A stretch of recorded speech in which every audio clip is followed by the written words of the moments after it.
America. My wife and I are involved in a writing class, and I wrote this for the class, and my kids say, for crying out loud, will you quit complaining, Dad? Write about the family. Those are the things we want to hear about. And you might feel the same way after I'm finished here. But our educational institutions, with the liberal leadership we have, they control the students through grades and abuse. Minority of students with this abuse and this disruptive actions are controlled pretty much for what they're thinking and reacting in class. I had 2 nephews to go through, and they can verify that. I don't know if you've had any students going through that. One of them was San Diego State, the other was California here. And it's controlled by a small minority of group, professors, and then the students that are radical students that don't allow speakers to come and speak and share the controversial views. This control of speech has been going on for several years now. My grandkids are fully graduated, and they're in business, not politics, fortunately. But the young people now have been indoctrinated with that. So that's the reason I think we have so much problem with Congress. These are all leadership through Harvard University, Ivy schools, and they've gone through, and they might say they've been brainwashed to the extent they've been controlled. And they're in politics and business, and that's one of the reasons that free speech has deteriorated. You can't talk to people because they're complaining about, you just don't get a chance to share your ideas with anybody. And another item is this story of being, our history being eliminated with the destruction of the memorial statues, flags, and so on, primarily down south, I thought. And then watching TV just last week, and now our California legislators, they're going to change some school names and so on to be in with the trend.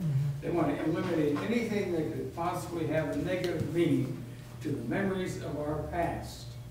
I think that's important because how many people have been back to the Vietnam Memorial in Washington, D.C.?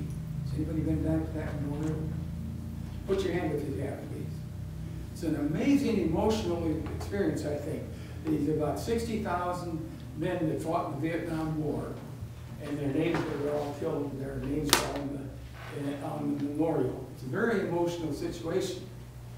And it's one of the most appreciated statues or memories that we have of history. But it was one of the most unpopular war. The politicians ran it, not the military, and the results were disastrous. And when our military came back, they were abused and made fun of. They were not respected as fighting men to save our country.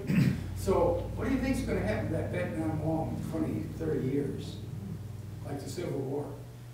It's not a good war. It'll be eliminated. Why have a bad memory? So I think that's something to think about. Another one, just a couple of weeks ago, the American Library Association condemned the writings of Laura Ingalls Wilder, an article in the Wall Street Journal. Our children and others were educated and enjoyed reading her books, and they're still enjoying the movies on TV. And that's been banned. They had at the library, I didn't know it before, but every year they have a section of the library where they show all the banned books. And it's hard to justify that in my mind, banning Laura Ingalls Wilder's book. And the article said, how does they square the spirit of banned books week with the scrubbing of Wilder's name, and they haven't eliminated Einstein and his books, and he was very abusive and said terrible things about the Chinese.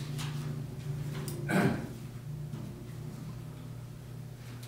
another item here, some of the most admired and respected people in our country are football players. And the thing that impressed me about this is that the young people probably worship, they respect this physical fitness in football players, and it's a disrespect to the flag in our country, to me. And I think when I got the guys I was serving in the service with, and I'd never be able to share something like that with any kind of reason. racism is a terrible thing. And I know that because I was in an Alabama, Louisiana, Mississippi National Guard officer, World War II. Terrible relation. They don't have any respect for blacks whatsoever. And they say, you only work with niggers or dead ones. That's a kind of thought pattern that they have. So, when racism is a terrible thing, but you don't solve it by disrespecting the flag. So 2 wrongs don't make a right. And I think that's my feeling about that. And then this free speech situation. If you've been paying any attention to what's going on, and you don't read too much about it, but they have even vocabulary words they want to eliminate. And they have this free speech on campus. They want to have free areas. America's supposed to be a free speech area. And here they want to limit it to the college campuses where there's a one aspect that you want to hear both sides of the situation. And I thought, well, it's nice to read about the colleges back east than they are. But my own college I went to up in Oregon, Lewis and Clark. And it's a same situation. It was an article, Back to School Advice for College Trustees.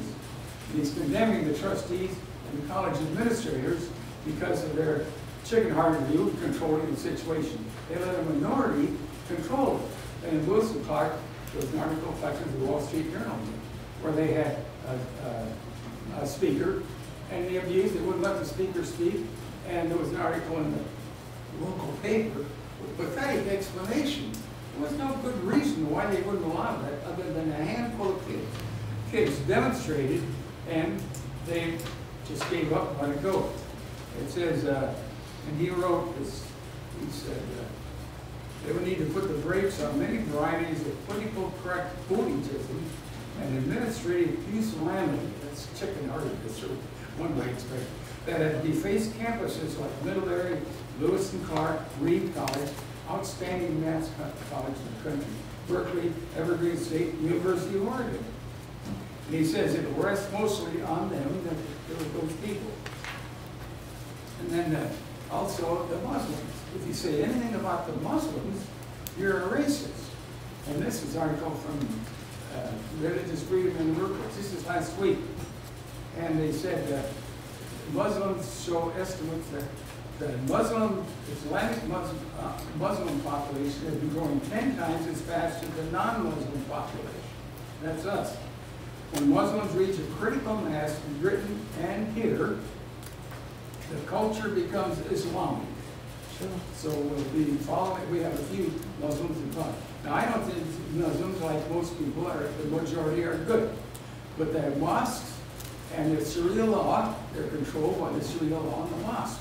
And just like the colleges, the minority controls it pretty much. So, and the article was about the burqa, the headdress ladies wear.